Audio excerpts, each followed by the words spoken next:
Chalo, it's time for a brain reset or a palate cleanser, whatever you want to call it. I'm about to recommend two movies that I saw sitting at home, which reminds us that the magic of movie making does not only lie in how beautifully it is shot, it also lies in how skillfully the story is written. Rekhachithram and Ponman are two Malayalam thrillers with two very distinct flavors. One takes you back in time for a heavy dose of cinema nostalgia, and the other is a very raw, gripping take on a social vice. They do have one thing in common: jewelry.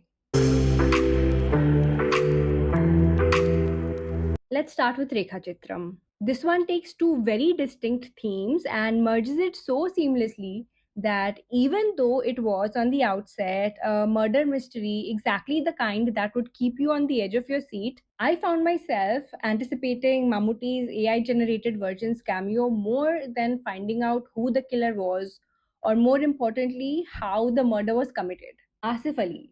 This man has pretended to be in the police force so many times that now I think he's eligible for pension. He plays a police officer, suspended because, unlike most people who ignore semi nude women inviting them to play online rummy, he didn't ignore that invitation. If you've noticed, this has sort of become an if this, then that sort of a code, where if the protagonist is a policeman, he has to be suspended. Anyway, coming back to the story.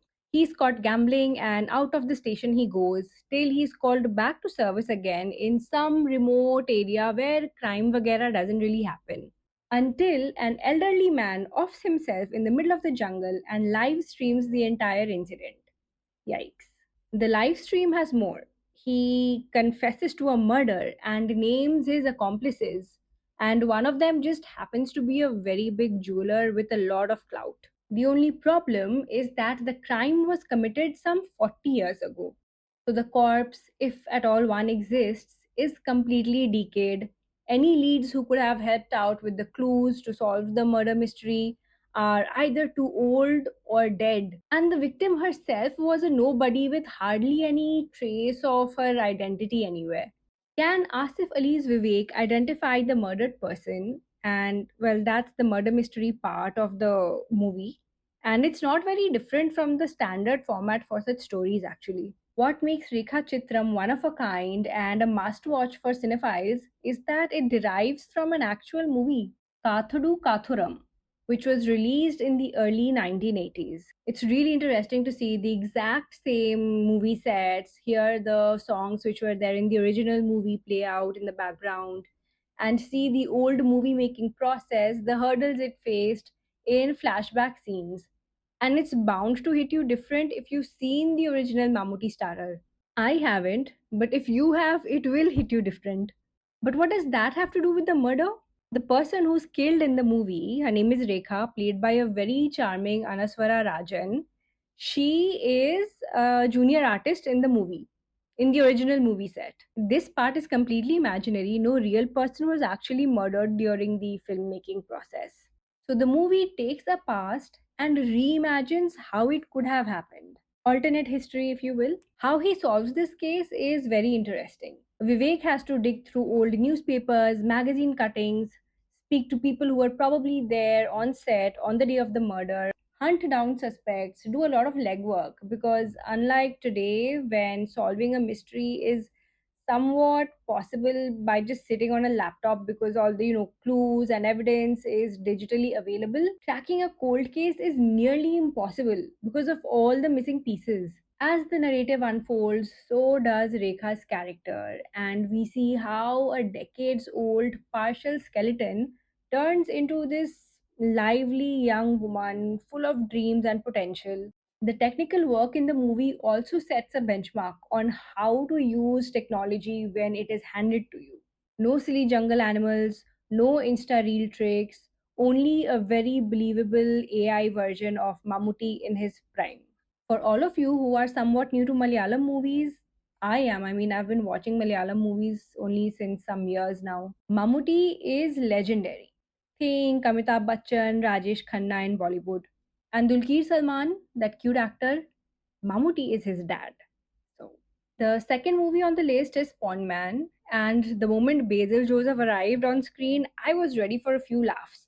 But it never arrived because the story turned out to be quite dark. Dark and hopeful. Set in Kollam, which is a seaport in Kerala, the movie yanks the audience into the mechanics of arranged marriage. And in this movie, in a cash strapped family, a woman has crossed the unholy age of 30 and her mother is desperate to marry her off. She has a brother. Her brother's name is Bruno, very aptly named so because he is all brawn and he has anger issues and he has undying loyalty to a political party.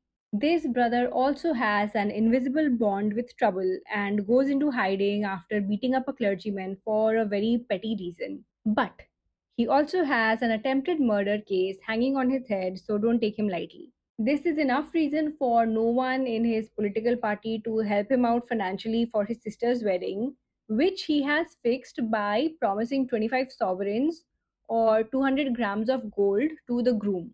Dowry. His friends take recourse to an unconventional route. Or is it a conventional route over there? I don't really know. They borrow gold from Basil's PP Ajesh, who would collect the money after the wedding was over, after all the nosy, judgmental guests saw the gold on the bride. The payment was expected to be made with the cash the guests gifted the couple, and if the family failed to do that, Ajesh would take the jewelry and go back. That, of course, would spell disaster for a marriage which is based on dowry, but then not his problem.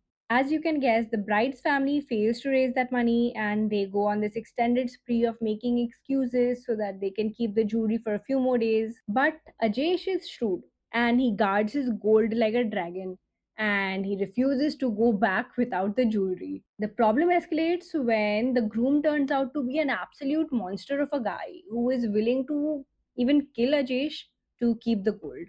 All this में फंसी हुई है the woman Steffi Graf, who is reminded by her in laws, by her husband, by her brother, by her own mother, that she as an individual has no value without the gold. The movie keeps you hooked as you hang on to every scene to find out if Ajesh gets his jewelry back. If he gets it back, how does he get it back? And does Steffi remain stuck in that hellhole? The cinematography in Ponman is worth mentioning. The movie is set in the coastal region, and you can expect many beautiful shots of the beach, of the sea, of lakes, of riverways, of boat rides. The performances by Basil, Lijo, Anand, Sajan, and Sandhya are excellent. But the acting gets a little too realistic at times. I mean, the messy eating and the spitting kind of grossed me out. I've had this tendency since childhood to ignore the main actors and look at the backup dancers and the extras on set because it's so much fun to watch them because they're always doing more than they're required to. And when they're not overdoing it, they just sit around with this completely blank, confused looks, or they simply laugh at what's happening in front of them. They don't give a damn. And this is so much more interesting than watching the main actors who have been coached by experts. Even now, when I see some of those extras do something interesting, I think about how they live, what they do. Rekhachithram is about an extra on set, and I think that sort of gives me a sense of satisfaction. And again, I'll point out the ingenious way of making the movie relevant by tying it back to an actual movie is something you should not miss.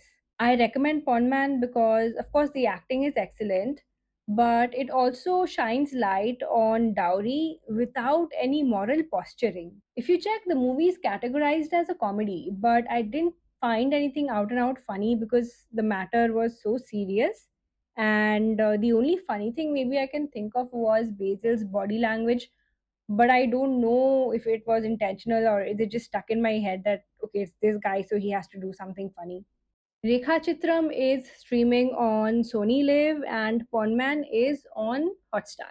While the Hindi dub is not bad in Rekhachithram, it does take away from Ponman, so I suggest you just turn the subtitles on and read it. Let me know what you think about these two movies in the comments and like and share the video and subscribe for more.